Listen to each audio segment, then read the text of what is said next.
Hi friends, this is Anjum from civil stately. आज Stephen Hawking की हम लोग बात करेंगे क्योंकि आज है 8 जनवरी और आज उनका बर्थडे होता है। ये बर्थ एनिवर्सरी स्पेशल एक प्रोग्राम है। आज पूरी एक फिल्म मैं आपको दिखाने वाला हूँ।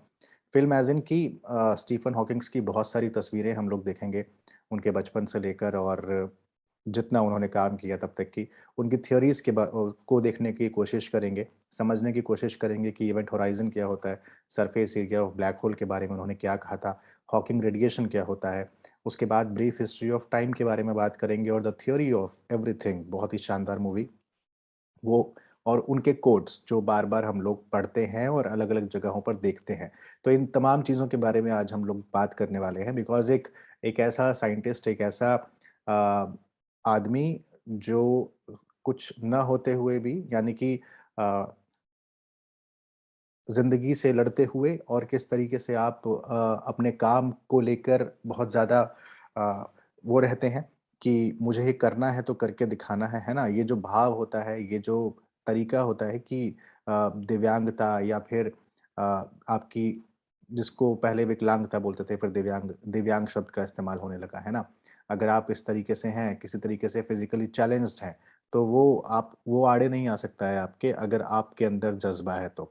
तो आप सोचिए कि अगर स्टीफन हॉकिंग इतना कर सकते हैं, तो आप तो अभी एग्ज़ाम दे रहे हैं हम सब लोग, है ना? तो हम लोग तो कर ही सकते हैं। तो आइए स्टार्ट करते हैं। देखते हैं स्टीफन हॉकिंग को आज याद करते हैं। आप जानते हैं स्टीफन हॉकिंग अ, मतलब फिज़िसिस्ट हिस्ट्री जितनी है तो उसमें एक बहुत ही ब्रिलियंट माइंड माना जाता है। उनका जो ओरिजिन और स्ट्रक्चर ऑफ यूनिवर्स के बारे में काम है, उसको काफ़ी ज़्यादा मान्यता मिली और उन्होंने आइंस्टीन की थ्योरी ऑफ रिलेटिविटी के साथ मिलकर उसको और आगे बढ़ाने का काम किया और बिग बैंग और ब्लैक होल के रेवोल्यूशनाइज़्ड करने का काम किया कि किस तरीके से ब्लैक होल्स काम करते हैं। उसका जो इवेंट होराइज़न होता है, उसका महत्व क्या होता है, उन्होंने उस पर बहुत ज़्यादा काम किया था। और साथ के साथ उनकी जो बेस्ट सेलिंग बुक है, जो कि 256 वीक्स तक I guess, yes if I am not wrong, 250 हफ्ते के आसपास या उससे भी ज़्यादा समय तक एक न्यूज़पेपर की बेस्ट सेलिंग में रही थी और उसने वर्ल्ड रिकॉर्ड बनाया था, Guinness book of world record में नाम था। बुक का नाम है the brief history of time. अगर आपने नहीं पढ़ी तो प्लीज़, प्लीज़, प्लीज़ वो बुक ज़रूर पढ़िएगा। जो हिंदी के स्टूडेंट्स हैं उनके लिए बता दूँ, समय का संक्षिप्त इतिहास उसका नाम है, तो हिंदी अनुवाद भी मिलता है। और अंग्रेज़ी वाले ब्रीफ हिस्ट्री ऑफ टाइम पढ़ सकते हैं। डॉक्टर अब्दुल कलाम, मैं एक बार प्रेसिडेंट हाउस में था और डॉक्टर एपीजे अब्दुल कलाम उस समय प्रेसिडेंट थे और उसके बाद भी 1-2 बार उनसे मुलाकात हुई है। तो मैं एक प्रोग्राम एंकर वहाँ पर कर रहा था, तो उन्होंने सारे स्टूडेंट्स ने जब पूछा कि सर कुछ बताइए कि किस तरीके से हमें पढ़ना चाहिए या क्या करना चाहिए, आप यहाँ तक कैसे पहुँचे? तमाम चीज़ें क्वेश्चन आंसर्स हो रहे थे। तो उन्होंने कहा कि आप कुछ और पढ़ें या ना पढ़ें, आपको एक किताब जीवन में ज़रूर पढ़नी है, उसका नाम है the brief history of time. अगर आपने वो नहीं पढ़ी है, तो मैं सब स्टूडेंट से लेकर और तमाम उनके माँ-बाप तक से मैं ये कहता हूँ कि आप हमेशा जिस ब्रह्मांड में, जिस पृथ्वी पर आप रह रहे हैं, उसके ओरिजिन के बारे में अगर आपको नहीं पता है, अगर आप में इतनी क्यूरियोसिटी नहीं है इसको जानने की, तो वो मतलब ये थोड़ा-सा ठीक नहीं है, क्योंकि आपको क्यूरियस रहना चाहिए। और ब्रीफ हिस्ट्री ऑफ टाइम ऐसी किताब है जो आपको क्यूरियस बनाती है। आपके अंदर प्रश्न पूछने की या सोचने की शक्ति पैदा करती है, वो जिज्ञासा पैदा करती है, इसलिए आपको पढ़ना चाहिए। तो डॉक्टर कलाम के कहने पर जब उन्होंने कहा तो उसके बाद मैं भी उस बुक को लेकर आया था और मैंने भी उसको पढ़ना शुरू किया। देखिए, अगर आप फिज़िक्स के स्टूडेंट नहीं हैं, अगर आप साइंस से बहुत ज़्यादा ताल्लुक नहीं रखते हैं, तो आपको शुरुआत में थोड़ी दिक्कत हो सकती है, लेकिन बहुत ही आसान भाषा में लिखी हुई वो किताब है और आपको पढ़नी चाहिए। ठीक है? तो ब्रीफ हिस्ट्री ऑफ टाइम उनकी एक बेस्ट सेलर किताब थी, जिसके बाद तो मतलब इनकी जो ख्याति थी, वो तो ऐसी फैली कि जो नहीं जानता था स्टीफन हॉकिंग को, वो भी जानने लगा उस बुक के बाद से। तो इनको कई बार बहुत ज़्यादा स्टीफन हॉकिंग की सबसे ख़ास बात थी कि वो अपने आईक्यू जो उनका स्कोर था ना, उन्होंने कभी रिवील नहीं किया। एक बार एक एक न्यूज़ वेबसाइट है द अटलांटिक है, लिखा भी हुआ है, तो न्यूयॉर्क टाइम्स के रिपोर्टर ने उनसे पूछा कि आपका आईक्यू अ, स्कोर क्या था, है ना?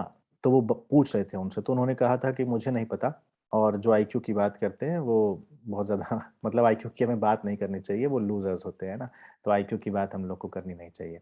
तो वो इस तरीके से टाल दिया करते थे अपने आईक्यू को लेके। अब इसके रीज़न क्या था, नहीं पता किसी को भी। लेकिन हाँ, ये ज़रूर था कि बचपन में स्टीफ़न हॉकिंग पढ़ाई में बहुत अच्छे नहीं थे। पढ़ाई में बहुत अच्छे नहीं थे और घर का सामान वग़ैरह जैसे आप देखते होंगे घर में हमारे भी जो स्टूडेंट्स या फिर कुछ ऐसे स्टूडेंट्स होते होंगे, जो सामान को खोलना पसंद करते होंगे, है ना? नट बोल्ट वग़ैरह घर में कुछ है तो उसको ठीक करना स्टार्ट कर दो। तो स्टीफ़न हॉकिंग की वो आदत थी, वो भी वो किया करते थे ये तमाम चीज़ें। लेकिन वो पढ़ाई में बहुत अच्छे नहीं थे, बैक बेंचर थे ऐसा बताया जाता है, ऐसा लिखा है। लेकिन उनके माँ-बाप को यकीन था कि अगर ये जीनियस है उनका बच्चा, क्योंकि हर किसी को अपने-अपने बच्चों में एक अच्छाई दिखती है, उनको कुव्वत दिखती है और वो जानते हैं, हर हर पेरेंट्स का ये होता है कि उनका बच्चा दुनिया का सबसे अच्छा बच्चा है। तो स्टीफ़न हॉकिंग के पेरेंट्स में भी ये बात थी और स्टीफ़न हॉकिंग्स थे भी।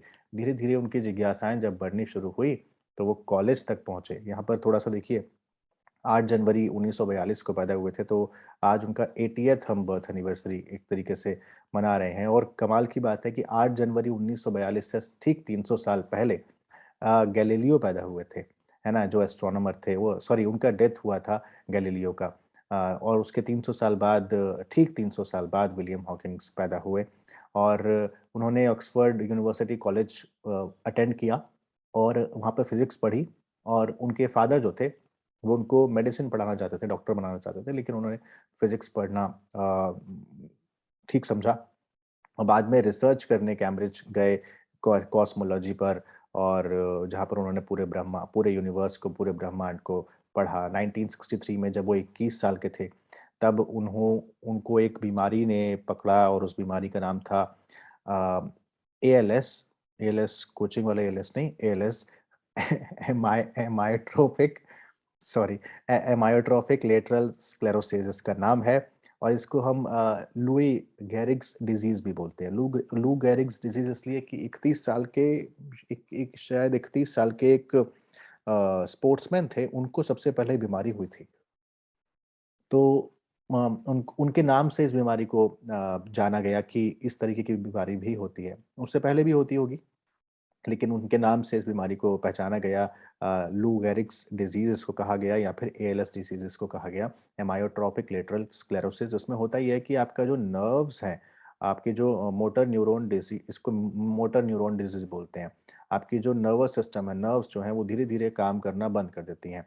और इस तरीके से होता है कि कहा जाता है कि इस अगर ये बीमारी आपको हो जाए तो आप बमुश्किल 2 या 3 साल ही जी सकते हैं, उससे ज़्यादा नहीं। लेकिन स्टीफ़न हॉकिंग्स के साथ अच्छाई ये रही कि वो तकरीबन 50 साल इस डिज़ीज़ के साथ जिए 50-55 साल इस डिज़ीज़ के साथ जिए और धीरे-धीरे उनके पूरे शरीर ने काम करना बंद कर दिया था। बहुत हालाँकि उनका ब्रेन चालू था और एक छोटी उँगली के थ्रू वो इस मशीन को चलाते थे। उनकी एक नर्स थी जो मशीन चलाती थी और कमाल की बात है कि वो एक छोटी उँगली से सेंसर से इस तरीके से ये बनाई गई थी पूरी व्हीलचेयर कि सेंसर के थ्रू अगर मान लीजिए उनको एक छोटी उँगली भी लगानी है या फिर उनके चश्मे के थ्रू भी सेंसर के थ्रू उनके दिमाग में क्या चल रहा है, एक कंप्यूटराइज़्ड एक आर्टिफ़िशियल इंटेलिजेंस टाइप का इसको समझिए कि वो बोल नहीं पाते थे, लेकिन वो क्या सोच रहे हैं, वो मशीन पे होता था और ये मशीन जो है अपने आप बोलती थी उस चीज़ को। ये बात इसलिए भी मैं आपको बता रहा हूँ क्योंकि ये बात है 2001 की।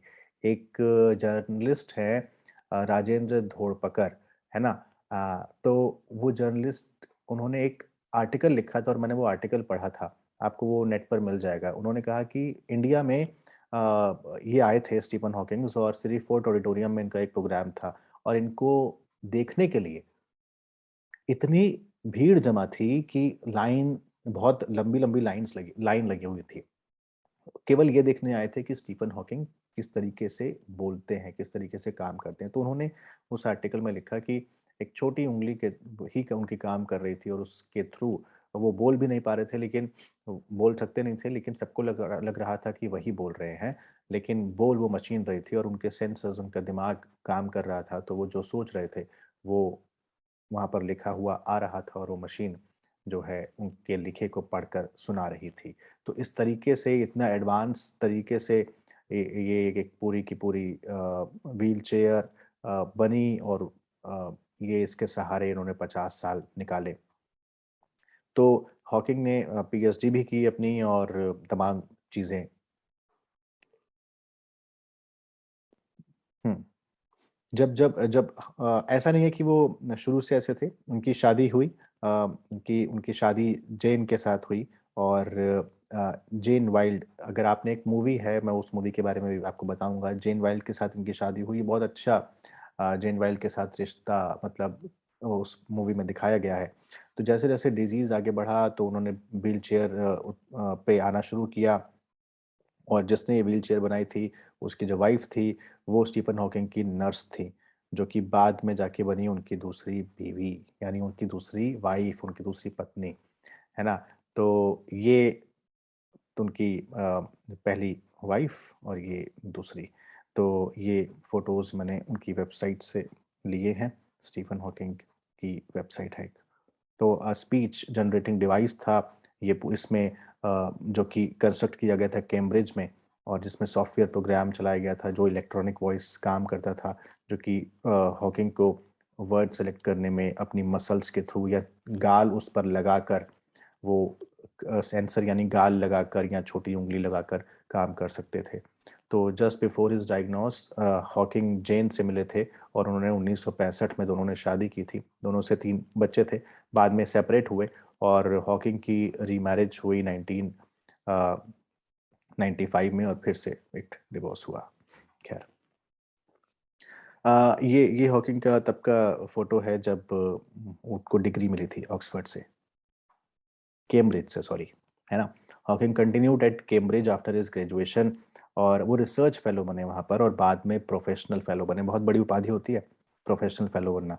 1974 में वो रॉयल सोसाइटी गए और रॉयल सोसाइटी की world wide fellowship of scientist उनको मिली और रॉयल सोसाइटी की फेलोशिप मिलना, अगर आपने ये मूवी नहीं देखी है या फिर आप रामानुजन के बारे में नहीं जानते हैं, तो प्लीज़ एक मूवी है इन्फिनिटी, है ना? वो मूवी ज़रूर देखिएगा, रामानुजन के ऊपर मूवी बनी हुई है, the man who knew infinity.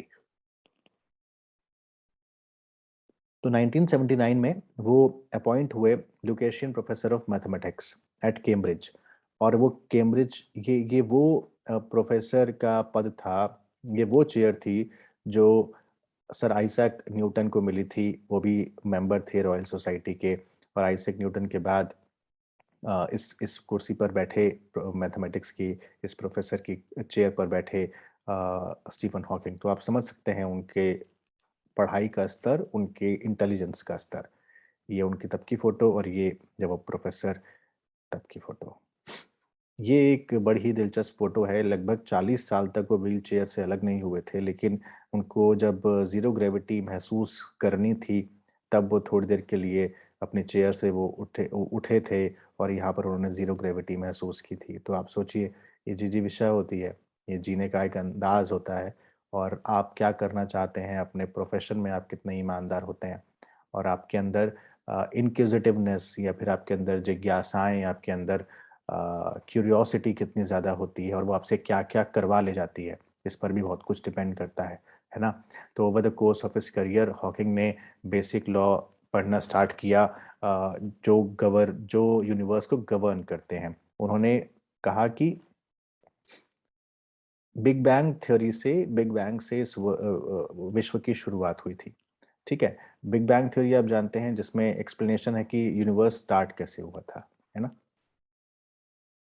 उन्होंने फिर काम स्टार्ट किया रॉजर पेनरोज के साथ, वो भी कॉस्मोलॉजिस्ट थे और उनके फेलो थे।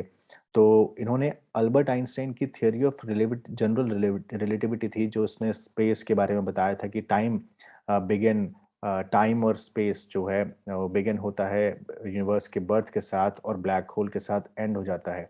यहाँ पर आइंस्टीन की थ्योरी और क्वांटम थ्योरी को उन्होंने यूनाइट करके देखा। क्वांटम थ्योरी और क्या होती है, एक बार आप ये सर्च करके प्लीज़ इसके बारे में ज़रूर पढ़िएगा। अ, इसके बाद उन्होंने इवेंट होराइज़न के बारे में बात कही। आप ये ब्लैक होल देख पा रहे होंगे, है ना? ब्लैक होल क्या होता है? ब्लैक होल एक ऐसी जगह है, आप समझिए कि आपकी यूपीएससी है और जहाँ पर आप मेंस का आंसर क्या लिख कर आ रहे हैं, आपको ये तो पता है, अंदर जा रहा है, लेकिन उससे मार्क्स कितने मिले हैं, यानी वो चेक किस तरीके से हुई है, वो बाहर नहीं आता है ना? तो जो चीज़ बाहर नहीं आ रही ब्लैक होल में जो जाता है, वो कभी बाहर नहीं आता है। इसी तरीके से यूपीएससी के मेंस के आंसर राइटिंग होती है, मेंस की कॉपीज़ होती है। सबको लगता है हम क्या लिख कर आए हैं, हम टॉप करेंगे, नहीं करेंगे या फिर क्या हमको कैसे मार्क्स मिल रहे हैं, कैसे नहीं मिल रहे हैं। आपको टोटल मार्क्स पता है लेकिन एक्चुअल में आपके आंसर्स में इंडिविजुअली कितने मार्क्स मिलने हैं आपको भी नहीं पता है। तो क्योंकि वो ब्लैक होल है, बाहर तो कुछ आता नहीं है यूपीएससी से, है ना? तो ये ब्लैक होल एकदम ठीक वैसी ही जगह है। अंदर से बाहर कुछ नहीं आता लेकिन बाहर से अंदर सब कुछ जाता है यहाँ पे, है ना? तो ये ब्लैक होल है और ये जो ब्लैक होल का जो ये एरिया आप देख रहे हैं, ये वाला, है ना? इसको बोलते हैं इसकी जो बाउंड्री है, इसको बोलते हैं इवेंट होराइज़न, ठीक है? और ब्लैक होल का जो सरफेस और इसी से तय होता है ब्लैक होल का सरफेस एरिया। कहा ये जाता है कि जितने बड़ा इवेंट होराइज़न होगा अंदर का यानी उससे मास का जो फ़ॉर्मूला होता है उसके हिसाब से इवेंट होराइज़न से आप ये तय कर सकते हैं कि ब्लैक होल का सरफेस एरिया क्या है। तो स्टीफन हॉकिंग ने बोला कि ब्लैक होल का जो सरफेस एरिया है, वो बढ़ता है धीरे-धीरे, घटता नहीं है। पहले की थियरीज़ में कहा गया था कि वो घटता है, जबकि इन्होंने ये बताया कि ब्लैक होल का जो ये एरिया है, वो बढ़ता है हमेशा। सरफेस एरिया, उन्होंने सरफेस एरिया के बढ़ने की बात कही थी। इसके अलावा उन्होंने कहा कि ब्लैक होल जो है वो रेडिएशन एमिट करता है। इसको हम लोग हॉकिन्स रेडिएशन बोलते हैं, हॉकिंग रेडिएशन। उन्होंने बोला थियोरेटिकली ब्लैक होल से रेडिएशन एमिट होता है। यानी आप एक तो ग्रेविटेशन बाहर आती है और रेडिएशन एमिट होता है, बाकी आप कुछ भी नहीं पता कर सकते हैं कि अंदर हो क्या रहा है। तो एक तो इवेंट होराइज़न क्या होता है, इवेंट होराइज़न की स्टडी उन्होंने की, सरफेस एरिया की उन्होंने स्टडी की और कहा कि इससे आप सरफेस एरिया का पता लगा सकते हैं कि उसका सरफेस एरिया धीरे-धीरे बढ़ता है। ठीक है? तीसरी बात उन्होंने कही कि ये इस ये जो ब्लैक होल है ये रेडिएशन एमिट करता है तो उसको हमने हॉकिंग रेडिएशन नाम दिया गया है इस चीज़ को, ठीक है? और चौथी बात 1 सेकंड।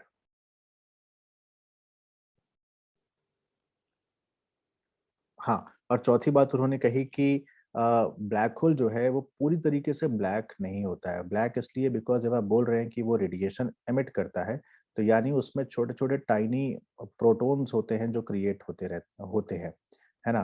तो following the big bang, black holes as tiny as protons were created. They are not totally black, but yes, they are not totally dark. Instead, they emit radiation. उन्होंने ये एक बात इसमें कही थी। अब इसको अगर आप और डिटेल में जानना चाहेंगे तो ग्रेविटेशन जो ये बाहर आती हैं उसके पता लगता है।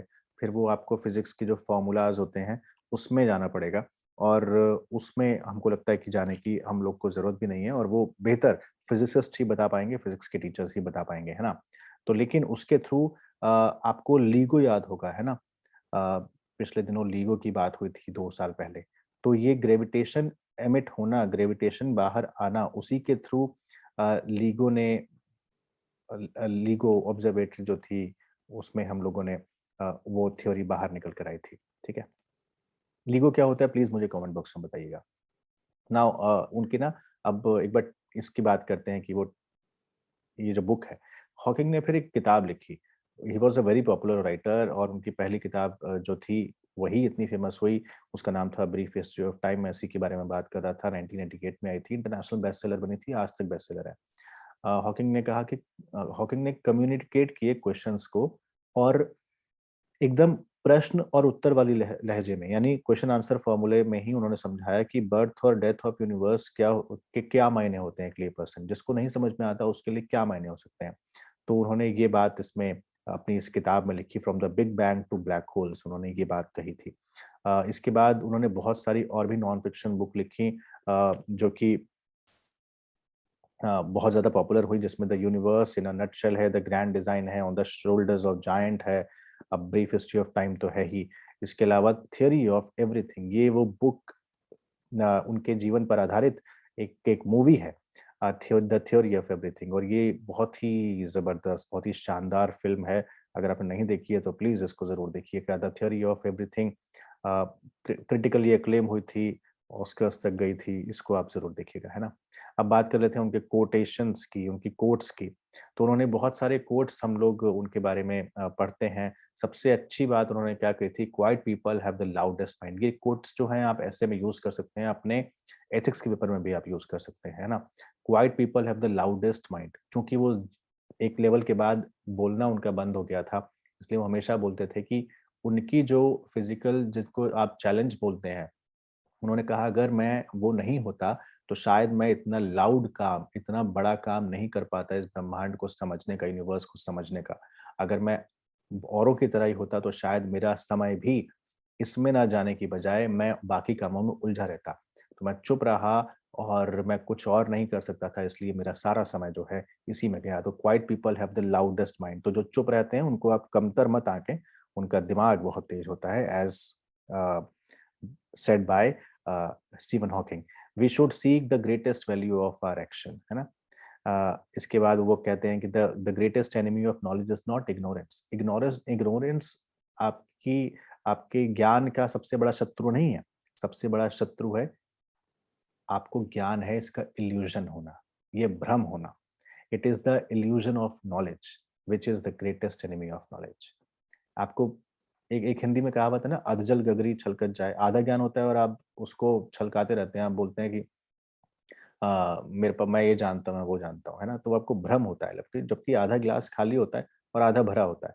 तो इग्नोरेंस सबसे बड़ी शत्रु नहीं है। आपको पता है आपको नहीं आता है या आप नहीं पढ़ेंगे तो आपको पता नहीं ही पढ़ेंगे, लेकिन आपको ये पता है अगर, लेकिन आप इस भ्रम में रहते हैं कि नहीं नहीं मैं तो थोड़ा बहुत तो जानता हूँ और इसके आधार पर मैं सब कुछ जान जाऊंगा। तो ये जो भ्रम है ना, इसको सबसे बड़ा शत्रु बोलते हैं। तो आप इसको यूज कर सकते हैं अपने एस्से में। बहुत अच्छा कोटेशन है ये। It is a waste of time to be angry about my disability, है ना। अब वो, उन्होंने खुद इस बात को बोला कि वो डिसेबल है, वेस्ट ऑफ टाइम है, वो क्यों इस बात पे गुस्सा हो, है ना। One has to get on with life, आप जीवन में आगे बढ़िए। And I haven't done badly, और उन्होंने खराब नहीं किया। People won't have time for you if you are always angry और कंप्लेनिंग। आप हमेशा शिकायत के मोड में रहेंगे या गुस्से के मोड में रहेंगे तो लोगों के पास आपके लिए समय ही नहीं होगा। इसलिए इन सब चीजों से आगे बढ़िए और किसी चीज पर अपने अपने जो आपको मिला है जीवन में, उस चीज पर ना तो इंफीरियर महसूस कीजिए और ना ही उस पर गुस्सा कीजिए। Science is not only a disciple of reason but also one of romance and passion. खैर ये तो वो बोलेंगे ही, उनका एरिया हमेशा साइंस का रहा भी है और ये ठीक बात भी है। Because there is a law as a gravity the universe can and will create itself from nothing. Spontaneous creation is the reason there is something rather than nothing. Why the universe exists, why we exist. It is not necessary to invoke God to light the blue touch paper and set the universe going. ये इस बात के आधार पे ये कहा जाता है, आपको हमेशा ये सुनने में आता होगा, इस कोटेशन के आधार पर कहा जाता है, उन्होंने ईश्वर की सत्ता को नकारा था। उन्होंने कहा था कि गॉड एग्जिस्ट नहीं करता है, एग्जिस्ट क्या करता है, वो सिंगुलैरिटी एग्जिस्ट करती है जिसके आधार पर बिग बैंग थियरी, मतलब यानी ये पूरा एवोल्यूशन हुआ, इस ब्रह्मांड का, इस यूनिवर्स का एवोल्यूशन हुआ। तो उन्होंने बोला कि ये सब कुछ भगवान या फिर ईश्वर ने नहीं बनाया है, बल्कि ये law of gravity the universe can and will create itself from nothing. वो कुछ न से सब कुछ कर सकती है, वो सिंगुलैरिटी से प्लुरैलिटी की तरफ बढ़ सकती है। केवल उसको एक छोटी सी चीज चाहिए और एक एक के बाद वो बिग बैंग होगा और उसके बाद आपका यूनिवर्स जो है वो वैसे ही बन जाएगा, है ना। कुछ न से सब कुछ कर सकने की ताकत इस यहाँ पर यूनिवर्स के पास है। इसलिए वो स्पॉन्टेनियस जो क्रिएशन है is the reason there is something rather than nothing, है ना। तो वो स्पॉन्टेनियस क्रिएशन है। Why the universe exist, why we exist, और क्यों हम भी एग्जिस्ट करते हैं। तो ये जरूरी नहीं है कि सब कुछ भगवान की देन हो, ठीक है। तो इस आधार पर कहा जाता है कि उन्होंने गॉड के गॉड एग्जिस्ट करता है इस बात को उन्होंने नकारा था। आप सर्च भी करेंगे तो आपको ये इसी कोटेशन के आधार पर उनकी तमाम चीजें मिल जाएंगी। लास्ट कोटेशन और बहुत ही अच्छी quotation, remember to look up at the stars and not down at your feet. ये हमेशा आपको जीवन में भी करना चाहिए, हमेशा ऊपर की तरफ देख के और आगे की तरफ देखकर चलिए। अगर आपके आपके दो पैर हैं और वो आगे चलने के लिए बने हैं तो पीछे आपको देखने का कोई मतलब नहीं बनता है ना। तो यानी वो आगे चलने के लिए आप जीवन में आगे बढ़ते रहिए और ऊपर देखिए, ऊंचाई पर देखिए, क्योंकि स्काई और स्काई से ऊपर लिमिट होनी चाहिए। स्टीफन हॉकिंग की तो स्काई इज द लिमिट भी नहीं बोल सकते, because he is beyond the sky. वो तो स्काई से बाहर की पूरी लिमिट थी, है ना। तो remember to look up at the stars and not down at your feet. Try to make sense of what you see and wonder about what make the universe exist. ये sense करने की कोशिश करो कि आप क्या देख पा रहे हैं और उसको सोचो कि ये यूनिवर्स जो जिसकी वजह से यूनिवर्स एग्जिस्ट करता है। क्यूरियस हो, जिज्ञासु बनो, एंड हाउएवर डिफिकल्ट लाइफ में seem, there is always something you can do and succeed at. जितनी भी मुश्किलात होंगी, आप उनसे आगे बढ़ के सफलता पा सकते हैं। It matters that you don't just give up. केवल इतना मैटर करता है कि आप हार ना माने। और इसी कोटेशन पे मैं ये प्रोग्राम पूरा एंड करना चाहूंगा, बिकॉज हार आप भी मत मानिए, स्टीफन हॉकिंग ने भी नहीं मानी थी। और यूपीएससी एक एग्जाम है, अगर आप उसको देखेंगे, उसका थर्स्ट एरिया जानेंगे, तो आप इजीली उसके थर्स्ट एरिया को जानते हुए अपनी तैयारी कर पाएंगे। आपको समझना है और स्मार्ट वर्क करना है। इसके लिए आपको क्या करना है? इसके लिए आपको यूट्यूब चैनल सिविल से का सब्सक्राइब भी करना है। और अगर आपको मेंटोरशिप लेनी है तो डिस्क्रिप्शन बॉक्स में दिए गए लिंक पर क्लिक करके आप ऐसा कर सकते हैं।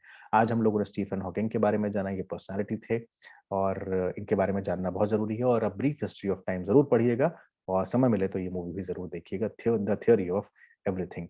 स्टीफन हॉकिंग की डेथ कब हुई थी? 14 मार्च 2018 में at the age of 76। Thank you so much. अपना बहुत ख्याल रखिए। बहुत शुक्रिया।